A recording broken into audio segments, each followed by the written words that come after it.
7, versículo 30 al 31.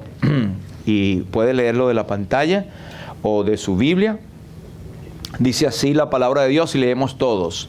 Pero Dios, habiendo pasado por alto los tiempos de esta ignorancia, ahora manda a todos los hombres en todo lugar que se arrepientan, por cuanto ha establecido un día en el cual juzgará al mundo con justicia por aquel varón a quien designó, dando fe a todos con haberle levantado de los muertos. Amén. Podemos sentarnos. Muchas gracias. Les recordamos que usted puede entrar en la página de YouTube, por ejemplo, de Iglesia Bautista Lumbrera. Una de las ventajas es que usted puede usarlo como un tratado electrónico, ya que todo el mundo usa las redes. Y dos, cada vez que miran las páginas, pues más rápido la gente puede encontrar un mensaje de salvación. Y, por ejemplo, pongo a Steven, que esta mañana encontró la página porque alguien ha buscado y ha visto y le pareció la página web, porque ya hay cierta cantidad de gente que lo ve y eso trabaja así. Pero también le invitamos a poder ver y meditar en los mensajes bíblicos que un servidor y otros han puesto allí. Nosotros vamos a tener una lectura ahora en Lucas capítulo 10, pero antes quiero hacerles una pregunta o una reflexión. ¿Usted alguna vez se ha encontrado, verdad, en alguna situación donde usted pudo ayudar, pero no lo hizo? Tuvo la oportunidad de ayudar, pero por alguna razón no lo hizo. Pero también de este lado, se ha sentido herido, necesitado por algo o por alguien, y alguna persona que lo vio y supo de su necesidad no lo tomó en cuenta. Y sabe que el mundo está lleno de eso y nos llenamos una raíz de amargura por algo que me ha pasado. Pero ¿recuerda alguna vez también a alguien que se le acercó cuando usted tenía problemas y que al saberlo dijo, bueno, sí, y se fue alejando, sí, vamos a ver qué hacemos, y se desapareció del mapa? Estas son cosas que ocurren al ser humano y hay que ser bien maduro para tener y reflexionar después y dejarlo todo delante del Señor y recordar que a veces no es mi hermano ni mi hermana, sino el enemigo que muchas veces actúa a través de ellos. Se dejan. Prestamos la boca al enemigo muchas veces. Si no, mire a Pedro. Pedro, lo hablábamos el viernes. Pedro creía que estaba haciendo un bien delante del Señor cuando Él le dijo de su obra, lo que iba a hacer en Jerusalén. Y Pedro le dijo, Señor, ven acá, caramba, a reconvenirle. Que eso no te ocurra, caramba, cónchale, eso es muy fuerte, ¿no? Que no te pasa. Y el Señor identificó palabras de Satanás mismo y le dijo, apártate de mí, Satanás, porque no tienes la mira en las cosas de Dios, sino en la de los hombres. Y muchas veces oramos o actuamos nosotros de una manera que no es digna de los hijos de Dios. O como aquel publicano y el fariseo que iban a orar, ¿verdad? Estamos orando al Señor, una actitud muy piadosa, y decimos, Señor, te doy gracias, no porque eres mi Redentor, mi Salvador, porque me viste en mi maldad, porque yo reconozco, no, porque no soy como este o no soy como la otra. Esa oración no pasa del techo. Pero bueno, esto es el ser humano, hermanos. Somos así y damos gloria a Dios que nos ha rescatado. Amén. Así que vamos a tener la lectura en San Lucas, capítulo 10. Vamos a leer desde el versículo 25 hasta el 37. San Lucas, capítulo, ahí está, 10, versículo 25 hasta el 37. Dice así la palabra de Dios. Y aquí un intérprete de la ley se levantó y dijo para probarle, a Jesús por supuesto, Maestro, ¿haciendo qué cosa heredaré la vida eterna? Él le dijo, ¿qué está escrito en la ley? ¿Cómo lees? Aquel respondiendo dijo: amarás al Señor tu Dios con todo tu corazón, y con toda tu alma, y con todas tus fuerzas, y con toda tu mente, y a tu prójimo como a ti mismo. Y le dijo: bien has respondido, haz esto y vivirás. Pero él, queriendo justificarse a sí mismo, con este versículo echa por tierra lo que acaba de mencionar el versículo 27. Dijo a Jesús: ¿y quién es mi prójimo? O sea, si no sabías quién era tu prójimo, ¿cómo crees que cumpliste la ley de Dios?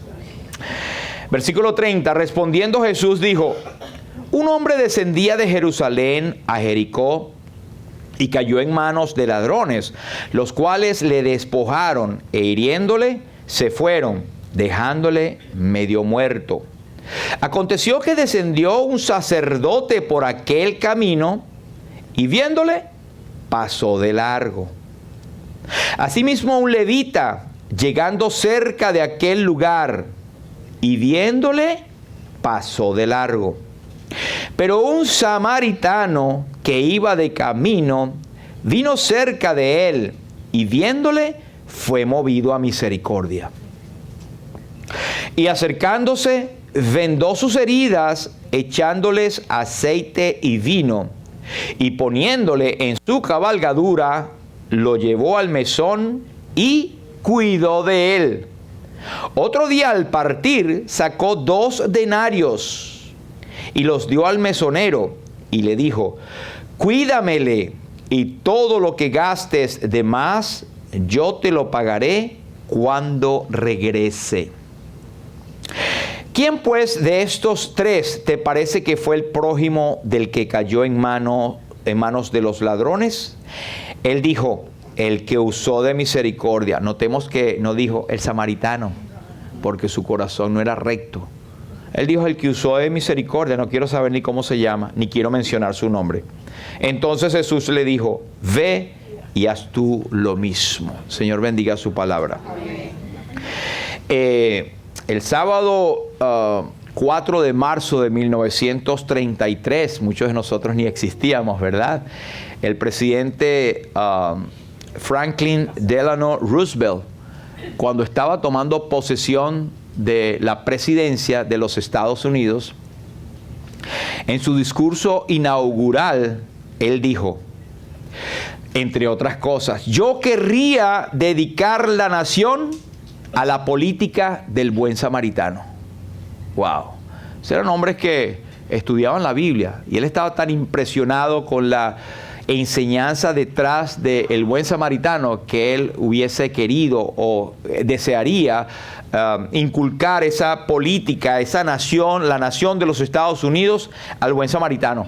Quiero decirle que nosotros tenemos, cuando digo nosotros, algunos que tenemos algunos cursos de primeros auxilios, lo que es la Cruz Roja, lo que es la parte de los que atendemos emergencias que no sean graves, pero tenemos cierto entrenamiento, conocemos lo que es una ley que te permite a ti ayudar a otros sin el riesgo de que lo maltrates por querer ayudarle y le causaste algún daño. No se puede venir contra ti. Él quiso ayudarme, pero lo voy a demandar porque me quebró la mano, o qué sé yo, me quebró la costilla al darle el CPR o la resucitación cardiopulmonar.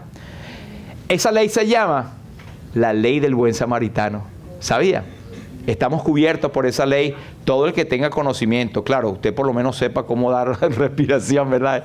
Pero estamos cubiertos por una ley que ayuda. De alguna manera, Roosevelt, su sueño se hizo realidad porque esa ley es federal en los Estados Unidos, la ley del buen samaritano.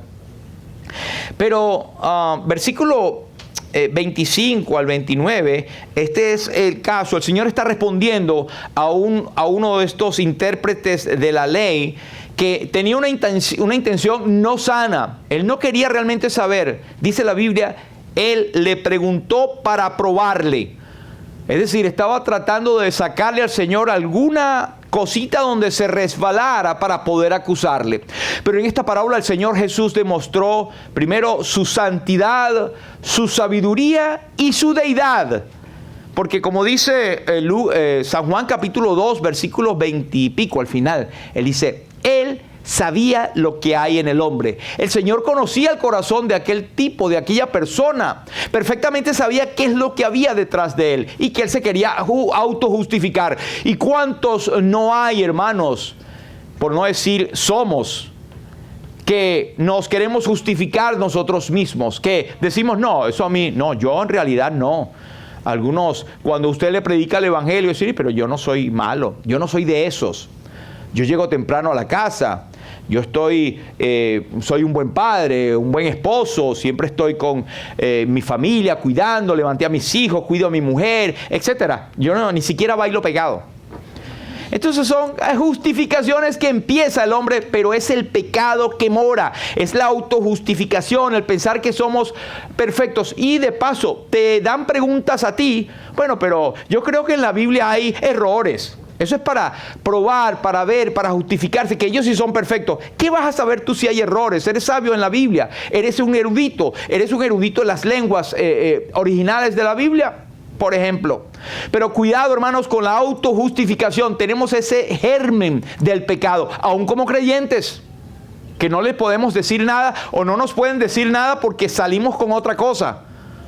No, pero mírate a ti. Eso es lo que llaman en la defensa ad hominem. O sea, te tiro, si tú me estás tratando como hombre, por mis defectos, yo te voy a tirar otro. Cuidado, hermanos, eso es pecado. Seamos suficientemente humildes para decir, de verdad, me equivoqué, aunque después revises tú mismo y veas sí o no, pero ponlo delante del Señor.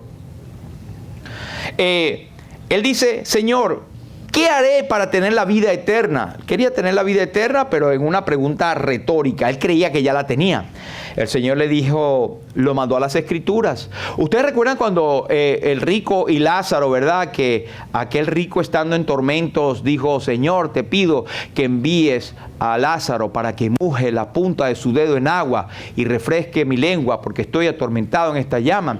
Porque también tengo 5 hermanos para que él vaya y le testifique a fin de que ellos no vengan también a este lugar de tormento. ¿Sabe qué le dijo Padre Abraham?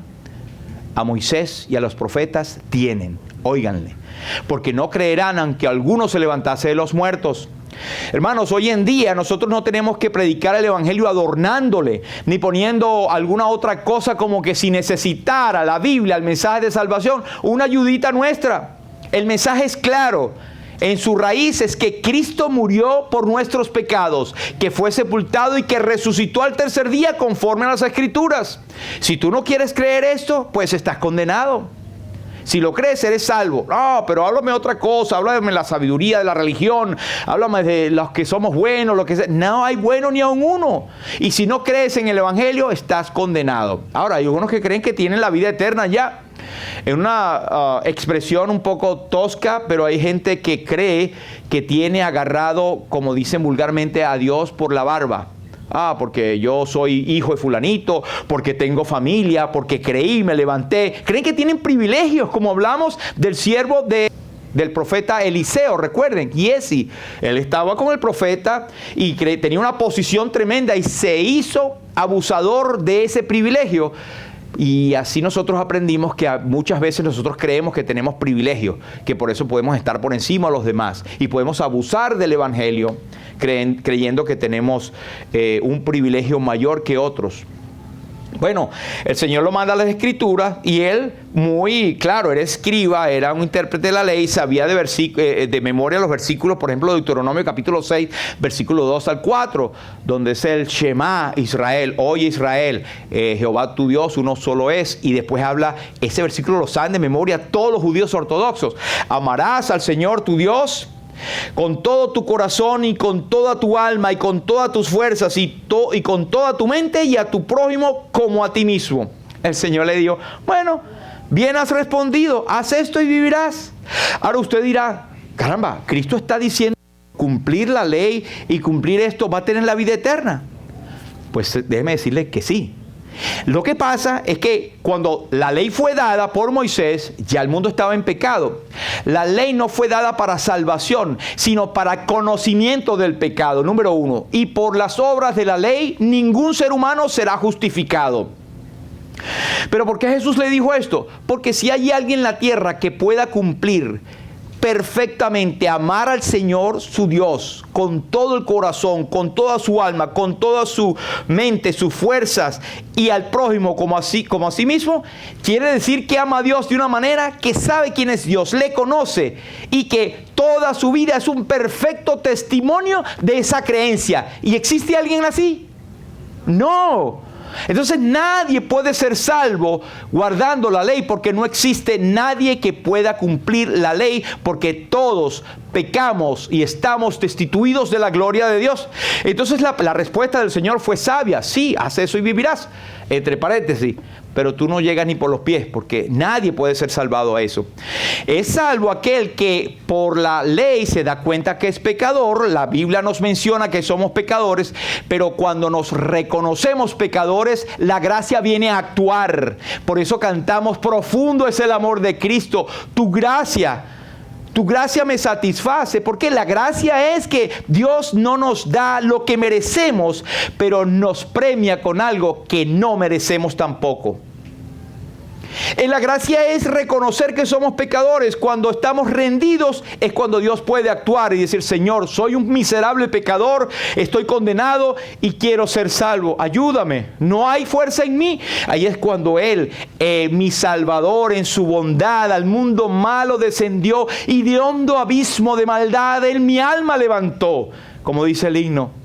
Somos salvos los que estamos acá, hermanos, y nunca nos olvidemos, no por la ley. Nadie puede ser salvo por la ley. La ley nos dice: somos pecadores y necesitamos la gracia de Dios. La paga del pecado es muerte, mas la dádiva o el regalo de Dios es vida eterna en Cristo Jesús, Señor nuestro. Él, queriendo justificarse a sí mismo, en el versículo 29 dijo: ¿y quién es mi prójimo? O sea, ni siquiera sabía quién era el prójimo. Claro, recordemos que está siendo irónico, sarcástico.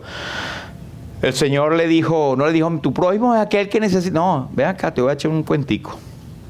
Voy a contarte esta historia. Las parábolas eran casos de la vida que podían ser reales o no, que ilustraban una verdad profunda del Evangelio. Y ahí es cuando el Señor habla y dice: un hombre descendía de Jerusalén a Jericó. Ahora, esta palabra descender es bien puesta allí, porque Jericó estaba como a 28 kilómetros de Jerusalén.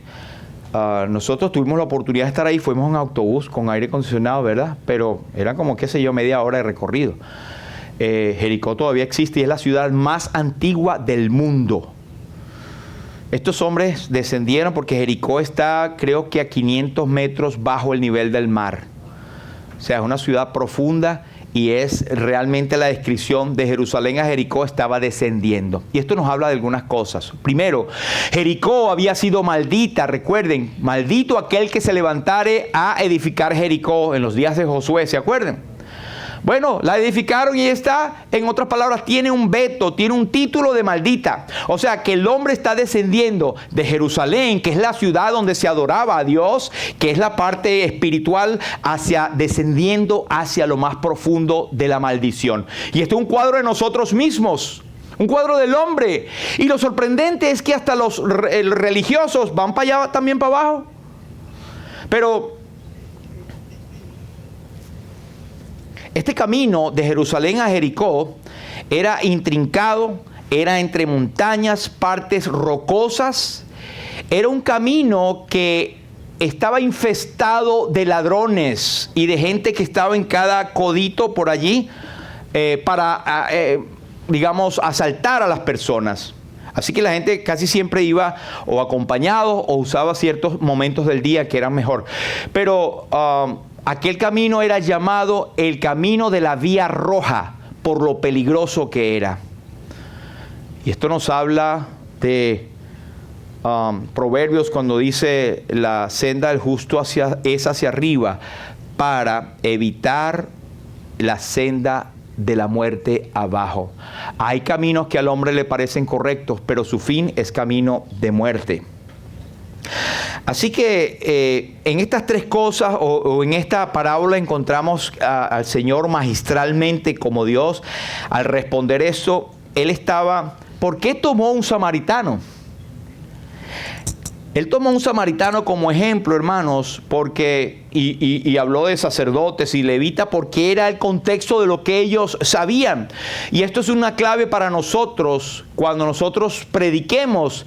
Tratemos de estar en el contexto de lo que las personas usan. Por ejemplo, el apóstol San Pablo estuvo en Atenas, en Hechos 17, ¿y de qué habló? ¿Habló del sacerdocio, del templo? No, porque ellos no tenían idea, eran filósofos griegos, gentiles. Y él dijo, varones, en todos los altares que he visto, veo que son muy religiosos ustedes, como tratando de darle un poquitico de entrada allí. Pero en uno que yo vi allí, decía el Dios no conocido. Ese Dios que ustedes no conocen es el que yo vengo a predicarle y por ahí entró. Es saber el contexto. Y él citó a algunos de sus poetas. Y dice, como algunos de sus poetas dice, de un linaje somos, de un linaje nos hizo a todos, porque linaje suyo somos. Y como algunos de vuestros profetas han hecho. Él se había estudiado, había tomado la información de su contexto. Claro, Jesús no necesitaba buscar contextos. Él conoce lo que hay en el hombre y sabía lo que hay en el hombre. Hermano, hermana, Dios sabe lo que hay en tu corazón. Sabes cuáles son tus luchas, tus pruebas, tu situación, tu pensamiento, hasta tus pecados. Todos tenemos pecados. El asunto es mantenernos a la luz de la palabra de Dios y confesándolo. El que encubre su pecado no prospera, pero el que lo confiesa y se aparta alcanzará misericordia, dice la Biblia. Así que Él conoce tu corazón. No hay cosa creada que no sea encubierta, que sea encubierta a sus ojos. Antes bien, todas las cosas están desnudas y abiertas a los ojos de aquel a quien tenemos que dar cuenta. Ahora, el Señor quita la ignominia y el título bajo que tenían los samaritanos. Y él fue el que empezó a preguntar. Es que los judíos odiaban a los samaritanos. Recordamos que esta era una población mestiza cuando se había colonizado Samaria tras la deportación de las tribus, ¿verdad? Babilonia, pero nunca era pronunciada por algún judío sin causarle piquiña. No los querían ni mencionar. Y el Señor Jesús tuvo un encuentro con la mujer que era mitad judía y mitad gentil, pagana, y ellos lo odiaban. Y ellos habían también elaborado un sistema de cultos un poquito paralelo a los judíos, pero los judíos los odiaban. Eso no tiene nada que ver con nosotros. Y para ellos un prójimo era un hombre justo que tenía necesidad, a quien ellos podían ayudar siempre y cuando fuera judío. Eso es lo que ellos pensaban. Por eso dijo, ¿quién es mi prójimo? Él les explica que el prójimo es ese samaritano que tú odias. Porque ese samaritano que tú odias tiene un corazón mejor que el tuyo. Y veamos que cuando el Señor le dijo, ¿quién de estos crees tú que es el prójimo? Y él no dijo, bueno, el samaritano ese bueno. No va a decir eso. No, el que usó misericordia. No quiso ni siquiera mencionarlo. Hermanos, y aquí yo llamo la atención de que muchas veces, y tratando de tomar aplicaciones de esto, nosotros, creyentes en Cristo, a veces tenemos situaciones de conflictos con otros creyentes o con familiares. Yo no le hablo. No, si voy por aquí, cojo para allá. O el vecino, yo cuando sale y volteo la mirada para allá. Hermano, ¿y cómo somos nosotros con nuestras familias? Con personas que conocemos. No, pastor, usted dirá eso, pero es que no, con esta yo no. Usted no sabe la historia. ¿Qué historia, hermanos? No puede haber historia que nos haga un choque allí, porque la Biblia dice, perdonándoos unos a otros así como Cristo nos perdonó a nosotros. Ahora, no quiere decir que usted va a abrazarse y a estar otra vez con aquel que le hizo un daño tremendo. Usted lo pone delante del Señor, que el Señor trabaje en su corazón para perdone, y aunque no lo sienta, hay que hacerlo. Ahora, usted no está obligado a ir a abrazarlo y estar con esa persona otra vez. No, lo que quiero decir es que sus cuentas están claras. Un samaritano, aquel pudo haber dicho así, el samaritano. No, el que usó de él misericordia. No sé, un personaje anónimo. Pero lo otro, que el Señor reavivó o sacó a relucir la importancia de que lo que tú crees tienes que demostrarlo. Cuando el sacerdote y el levita hicieron lo que hicieron, eran religiosos. Me imagino el sacerdote bien vestido con sus ropas, porque él venía ya de Jerusalén. Muchos vivían en Jericó, pero oficiaban en Jerusalén. ¿Y qué hicieron, hermanos? Dieron la vuelta. De hecho, el sacerdote, dice una versión, que él tomó el otro lado del camino. Dice que viéndole pasó de largo, dice el versículo 31. Un sacerdote, versículo 31, por aquel camino y viéndole pasó de largo. Dice una versión que él tomó el camino opuesto. O sea, se tiró del otro lado porque ojos que no ven, corazón que no siente. Si me acerco más, lo menos puedo ser movido a misericordia y me voy a embarrar. ¿Quién sabe? Yo no sé. Pero lo que Jesús está rescatando es que lo que tú digas, lo que tú prediques, tienes que practicarlo. Era que ellos tenían disasociado el culto a la práctica. Su vida no iba consono con su creencia. ¿No suena similar o familiar eso? Como creyentes, si decimos que somos creyentes, debemos dar testimonio de que somos del Señor. Si tenemos fe, recuerden Santiago, ¿verdad? Claro que somos salvos por fe, sin obras. Eso es delante de Dios. Pero el hombre puede saber que tú tienes fe por medio de tus obras. Entonces el Señor resalta. Santiago 2 y 1 nos dice: hermanos míos, que vuestra fe en el glorioso Señor Jesucristo sea sin acepción de personas. Ese es el tercer punto. El Señor no quiere que nosotros tengamos acepción de personas. A fulanito sí, al otro no. Es bajito, es gordito, es moreno, es demasiado alto, qué sé yo, viene de una familia que no tiene caché. No sé, busque cualquier cosa. El ser humano está lleno de prejuicios. Nosotros estamos llenos de prejuicios. Como aquel caso que fue ilustrado en lo que dice Santiago. Hermanos míos, si en vuestra congregación entra un hombre con anillo de oro y toda, le da el mayor lugar. Pero si entra una persona de condición humilde, entonces hacen acepción de personas. Llegó en una iglesia en Texas grande, llegó un señor un poco con la ropa no muy chévere, pues. Y un poco haraposo. Y cuando llegó atrás, algunos muy amablemente lo pusieron en el último banco y separadito. Y nadie se sentó allí. Porque se me pega algo, ¿verdad? Bueno, no pasó mucho tiempo después de la adoración, la alabanza, cuando el pastor senior de allí llama al pastor Harry Anderson.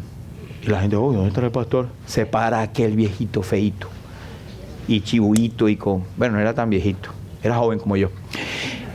Se para al altar y ve, la gente quedó, ¡wow! ¿Y sabes de qué carta habló él? En Santiago. ¿Cómo es posible? Qué vergüenza para aquella gente. Yo llegué, hermano, solamente uno me dijo, siéntese aquí, y nadie se sentó. Bueno, hacemos acepción de personas. ¿Cómo nosotros vamos a tener un corazón de predicar el evangelio y de ir si tenemos acepción de personas? Juzgamos por las apariencias, y eso no es verdad. Eso ocurrió de verdad, hermanos. Eso es verídico. Pero, hermanos, somos cargados de pecado, de indiferencia o de segregación. Y eso es pecado delante de Dios, porque Dios no hace acepción de personas. Ahora, recuerden, alguno dirá, tú tienes fe y yo tengo obras. Muéstrame tu fe sin tus obras y yo te mostraré mi fe por mis obras. Que seamos cónsonos con lo que creemos, eso también practiquemos. Amén. Ahora, otra cosa es que el Señor enseñó que toda persona a la que yo pueda ayudar, que tenga necesidad, es mi prójimo. Todos el que sea necesitado. Y sabe que hay algo de eso que a mí, debo decir algo bueno de la humanidad que es puesto por Dios, pero cuando hay esos grandes desastres naturales, terremotos, tragedias en países, usted ve cómo los países envían enseguida aviones llenos de todas provisiones, ropas, equipos médicos. Eso habla un poquito de lo que es el buen samaritano, ¿verdad? Claro, yo no estoy justificando a la humanidad y diciendo, no, van para el cielo todos esa gente. No, Muchos lo hacen por una cosa política, otros lo hacen para quedar bien ante la ONU o ante la OEA, o para que vean que es un país que tiene misericordia, un país que tiene abundancia, aunque se queda sin nada en su refrigerador. Pero por fa o por re hacen bien a los demás, y eso es bíblico. Ese es el prójimo, hermanos. Hay una persona que te viene a la mente que necesita o ha necesitado de tu ayuda y tú estás como renuente. O no te acercas por su condición, su situación, su color, su raza, su religión inclusive. Tengamos cuidado, hermanos. Y lo otro que el Señor demostró es su omnisciencia. Él sabía lo que hay en el hombre. Él sabía lo que estaba pensando ese Señor y fue directamente al clavo. El Señor, estoy segurísimo que está hablando a nuestros corazones en esta mañana. ¿Quién es mi prójimo? Él sabe lo que estoy pensando. Estoy haciendo acepción de personas. No practico lo que estoy diciendo con mi boca. Y cuántas otras cosas. Eso es entre tú y el Señor. Pero aquí hubo una triple miseria, ¿sabe? Cuando este hombre descendía de Jerusalén a Jericó y cayó en manos de ladrones. Fíjense la secuencia, y tal vez usted no se había notado. Yo lo noté en la madrugada. Dice, los cuales le despojaron e hiriéndole. O sea, uno quisiera leer, los cuales le hirieron y le despojaron. ¿Pero por qué está eso así? ¿Será que se equivocó la Biblia?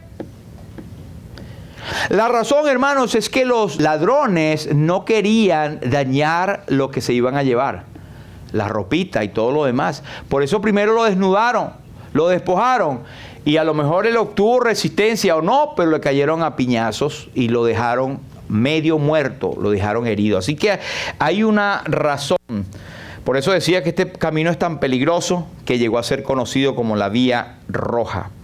Mire, desde la caída de Adán hasta ahorita, el mundo está lleno de un camino de ladrones, de gente mala, de gente que está al acecho y está inflamada por el mismo diablo. El Señor dijo, el Dios de este siglo, con D minúscula, ha cegado el entendimiento de los incrédulos para que no les resplandezca la luz del Evangelio de la gloria de Cristo, el cual es la imagen de Dios. Lo que quiere el enemigo es que tú no sepas que Cristo es Dios.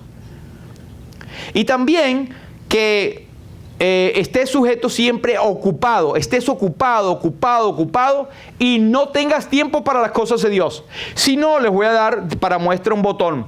Como creyente, ¿has tenido la oportunidad o te ha pasado que tienes el deber de las cosas cristianas, pero hay algo de tu deber, legítimo o no, que te impide hacerlo?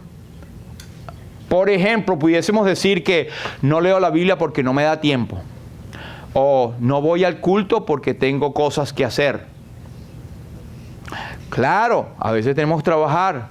El Señor me ha permitido que yo no, todavía, creo que sí tuve algún tiempo, pero ya no. Pero iba en la madrugada y venía. Pero que nos quite el tiempo. Es que el enemigo quiere llenarnos de tiempo. Digamos, cuando estamos ociosos, el enemigo quiere llenarnos de ocupaciones para que no nos ocupemos del Señor. Y nos dice en Colosenses, ocupaos en vuestra salvación con temor y temblor. Y recuerden que el hecho está a ocuparse no de la salvación, como si tuvieses que ocuparte para que tuvieras la salvación. Es ocuparos en vuestra salvación, en la salvación que ya tienes, con temor y temblor, porque le costó la vida al amado Hijo de Dios. Tenemos que saber que le costamos muchísimo al Salvador y debemos estar ocupados en Él. Amén. Pero, hermanos, fue desnudado de sus vestidos, fue despojado antes de ser herido. ¿Cuántos gente desnudas y heridas no están y hemos encontrado en nuestros caminos? Está lleno, hermanos. Está lleno. Vecinos, compañeros de trabajo, compañeros de estudio. Y como Naamán, el leproso, generales son, bien vestiditos, condecorados, pero son leprosos por dentro. Están heridos. Nos dice Isaías capítulo 1, versículo 6, aunque se refería al pueblo de Israel, ocupa también para este caso. Él decía, Dios decía de Israel, desde la planta del pie hasta la cabeza, no hay en él cosa sana, sino herida, hinchazón y podrida llaga. No están vendadas, ni curadas, ni suavizadas con aceite. Esa es la condición del pecador en sus pecados perdidos. Y a veces del creyente que se deja arrastrar por el mundo y viene, gracias al Señor, aunque herido y mayugado, viene otra vez a los pies del Señor. Quiero decirles algo, hermanos, que la iglesia, aunque sea llena de hombres pecadores como somos e imperfectos, es el único sitio donde nosotros podemos encontrar comunión, podemos encontrar refugio, podemos encontrar otros hermanos que están iguales que nosotros, podemos orar juntos, podemos tener la intercesión unos por otros, podemos tener nuestras cargas compartidas unos con otros. Así que no se desanime en cuanto a encontrar en iglesias. Bueno, yo estoy hablando de iglesias, hablo de la Iglesia Bautista Lumbrera. Hermanos, no somos perfectos, pero este es un lugar que el Señor ha preparado para que nosotros seamos curados y seamos sanados. Amén. No quería adelantarme, pero cuando Él dice, yo te lo pagaré cuando regrese. Y ahí tiene que ver la iglesia. El Espíritu Santo en la iglesia. Es el lugar donde el Señor ha pagado un alto precio por nosotros. ¿Y sabe qué? Vendrá otra vez. Ahora, fue herido, ¿verdad? Los moralmente heridos están incapacitados para acercarse y servir a Dios porque están yaciendo bajo las fauces del enemigo. Y nos dice 1 Juan 5:19, sabemos que somos hijos de Dios, pero el mundo entero yace bajo el maligno.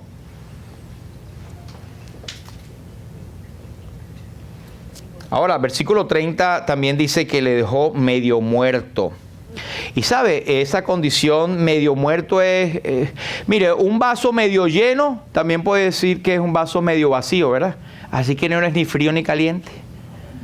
Por eso es que en la iglesia de Apocalipsis te dice, claro, había un río allí que eran las aguas termales, de los cuales cuando el Espíritu escribe a la iglesia que estaba allí, ¿verdad? Era una región donde habían aguas termales y se toma como referencia para decir tibio o caliente. Pero hablando de la condición tibio o caliente, a veces nosotros somos así, ni somos chicha ni limonada, ni somos fríos ni somos calientes y no podemos servir a dos señores, ¿verdad? Apocalipsis nos dice, yo conozco tus obras, que no eres ni frío ni caliente. Ojalá fueses frío o caliente, pero por cuanto eres tibio y no frío ni caliente, te vomitaré de mi boca. Ahora, nosotros a veces somos muy prestos para condenar el pecado de otros y en nuestra soberbia no nos vemos a nosotros mismos. Eso es ser tibio. Porque ves a los demás, pero no ves los tuyos. O soy un cristiano, pero soy la mitad de un cristiano. Hago la mitad de lo que yo digo que hago. O sea, hermanos, esto es hablando de reflexión. Yo no soy tampoco el ejemplo supremo. Es lo que dice la palabra de Dios. Y debemos nosotros atender al llamado del Señor. Nos está hablando en esta mañana. Nos está diciendo, deja de ser frío o caliente y deja de tener acepción de personas y mírate a ti mismo. Ahora, tú también culparás a otros, por eso empecé con la pregunta si alguna vez te habías sentido así, porque nosotros también nos sentimos así. Han pasado de largo y no nos han visto. Oye, aquel pastor, ¿cuántos no ha oído, hermanos? Y ahora cuando uno está en el ministerio, uno oye más. No, yo no voy a iglesias, porque yo no creo en pastores. Yo no creo en esa iglesia. Yo no creo en el amor de esto. Yo no creo, usted lo que no cree es en nadie.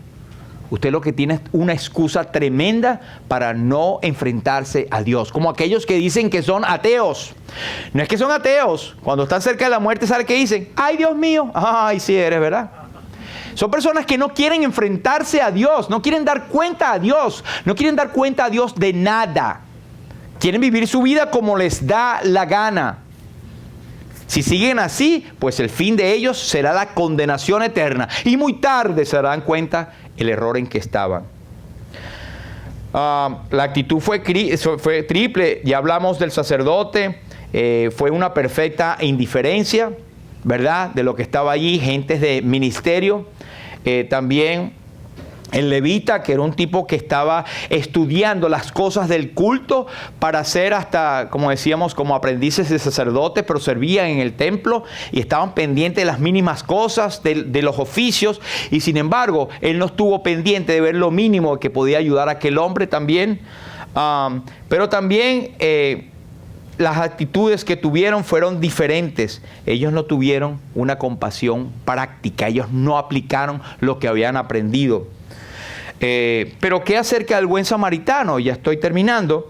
Bueno, dice que vino cerca de él. Él vino a donde estaba. Él no esperó que aquel se arrastrara hasta donde estaba. El Salvador, como dijimos, en su bondad vino y me levantó. Él se acercó a nosotros. Él se acercó a ti. Y si no eres creyente, el Señor está aquí para ti. Venid a mí todos los que estáis trabajados y cargados, y yo os haré descansar. Y como creyentes nosotros podemos hacer uso de esa bendición que el Señor está a nuestro lado.